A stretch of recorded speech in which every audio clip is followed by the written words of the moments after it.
Alright, exciting news here, JCDC fans. Our first load coming in to level out the pad for the new home build, which is going right there. Going right here where that dog biscuit box is. Yeah. Yeah. Alright, so we're gonna have this view.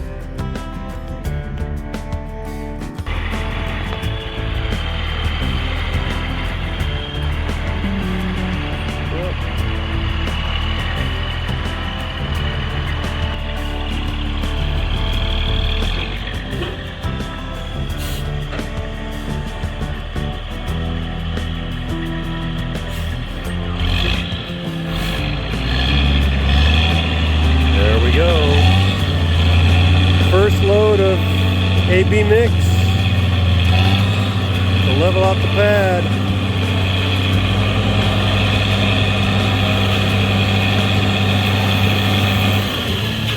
Wait. JC's happy. There you go. Wilcox rock and sand. Nice. Here we go, JCDC fans, leveling out the pad. They hauled in about 9 dump load trucks of dirt.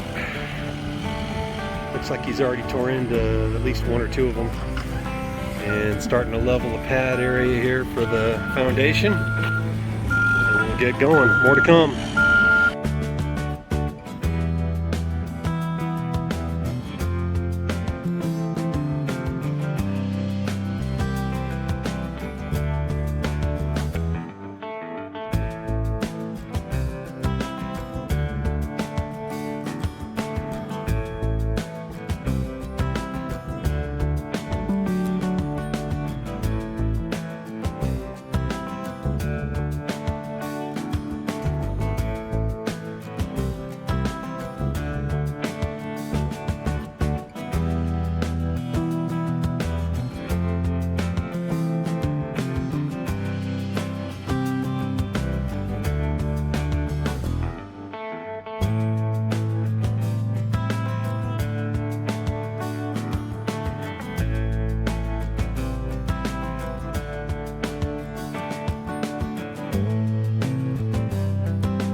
Okay, so what we've got here is an overhead view of the build site. So the concrete company has come out and formed up the outer edges of what is to be the pad, and as you can see, they've dug the footers out. So going all the way around, this is the shape of what the house is, so it's kind of like a upside down U, I guess. From the top here, this is looking west. And the bottom, this is the front of the house, sorry, in the west. And going down here, this is the back patio, this is looking east. On the left-hand side here, this is looking south, so this is the south side of the house. And then on the right-hand side, obviously, is north. For perspective, my truck is at the front of the house on the west side. So what we have first here is you can see this long trench going the whole width of the house. This is the main trunk line for the drain system, going all the way out here and then off to the septic. Now the guys that dug the footers, they also dug the trench for me, which was great. They had a little mini excavator out here, so they did that for me. I had a stake off camera here that denoted where the main line from the steel building going to our septic tank was.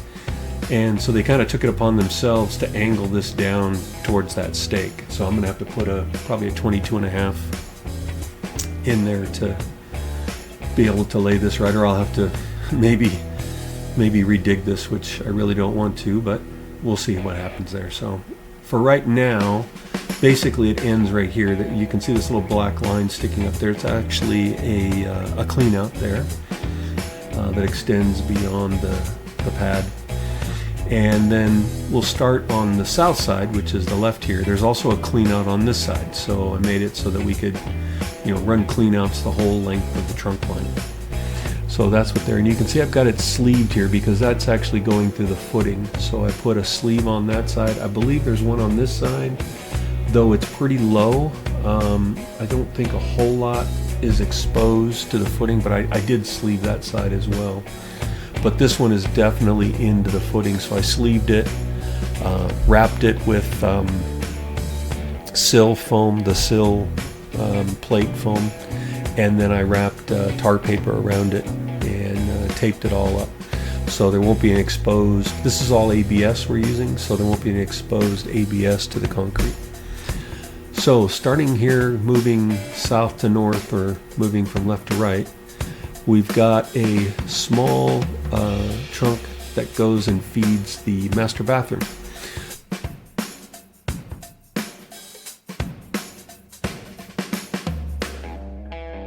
So here is the drain that feeds or services the water closet, and then right here, this vertical line here, it's kind of looking southwest, I guess.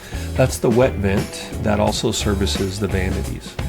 So this is about 12 feet, I think, from here to here, and there is a Y and a 45, all 3-inch lines.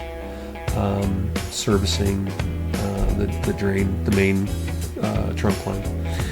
Coming over to here on the lower side, or the east side of the main, is a vent, because the shower is right in this black area. The shower drain is right here. So the shower will be in this general area flanking that trunk line. So that's what feeds that. We come further north, going to the right here.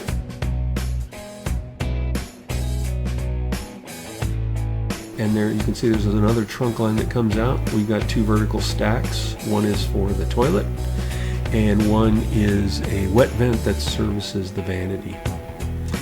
Moving on along, this is going to be the main living room, kitchen, dining room area, this big area right here, because my office will be right on the other side of the master bathroom.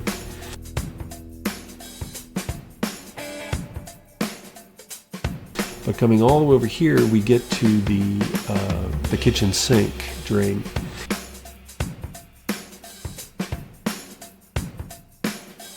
Now the kitchen is going to be a horseshoe shaped, so there isn't any walls directly attached to where the sink is going to be. This is basically going to be a peninsula that comes out here. So the next closest area, there is a following this edge of the foundation, coming all the way up, there's going to be a wall that's going to be the back side of the kitchen.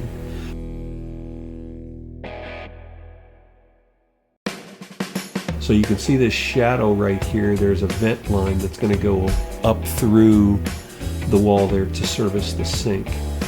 Now there's another one right here. It looks like it still has the white cap on it. I did a pressure test on the system. So that's what that little white area is in the middle of that black. This is another vent, because a little further down right here I have a floor drain. This is going to be the laundry room, utility room, where the equipment is going to be, and obviously the washer and dryer.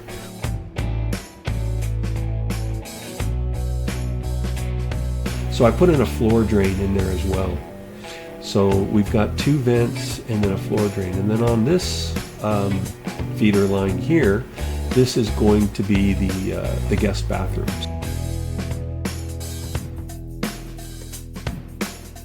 So there is a 3-inch here that services the toilet, and then a wet vent here that will service the vanity on this side, and then the washer on the inside the utility room. The utility room will butt up against this bathroom and then this spare bedroom.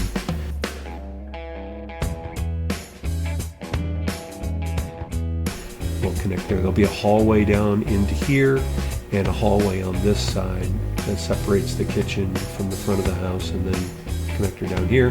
Hallway out to here, there's going to be a door. Now feeding here, off of this side, you can't really tell, but there is another shadow right here. That's where the shower is going to be for the guest bath. And then we come out the edge of the foundation here, and this is where that clean out it is that I was talking about. Then we go out to the septic. So for perspective, that's kind of the layout of the plumbing. I tried to keep it as simple as possible. We did check for slope. I've got a pretty nice level that does plumbing grade marks on it, so that it's got those on it, so it's pretty easy to tell if we're on grade. So we tested this all the way down, and we've got a minimum of I believe it's a 1/4 inch per foot that we were able to achieve with this main trunk line, as well as these lines coming out here.